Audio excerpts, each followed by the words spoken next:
सांगाल बदलापूर पूर्वमधील ह्या महादेव मंदिराच्या सुशोभीकरणासाठी महाशिवरात्री निमित्त तुम्ही आहात, काय सांगाल, कशा प्रकारे सुशोभीकरण सुरू आहे?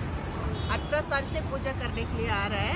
हर साल नहीं, कभी भी महादेव ने इंसान रूप में आके हमारे से बात किया है, वो बहुत बढ़िया लगा हमको।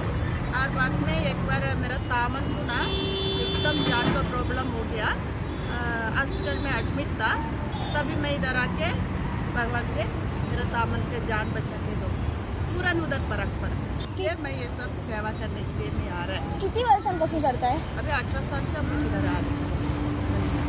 सांगाल कशा पद्धतीने मंदिराचं सुशोभीकरण आहे ते तुम्ही करत आहात?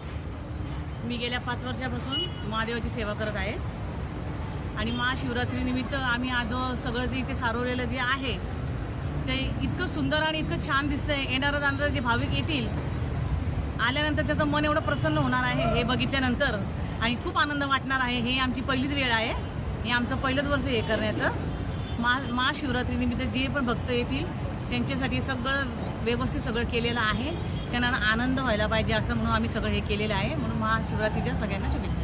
काय आवाहन कराल बदलापूरकरांना महाशिवरात्रीनिमित्त? महाशिवरात्रीचा सण हा सगळ्यांना चांगला उत्तम जावं, सगळं व्यवस्थित, सगळ्यांचं महादेवाने सगळ्यांचं भरं करावं, सगळ्यांचं चांगलं करावं, बस एवढीच इच्छा आहे महादेवाकडे।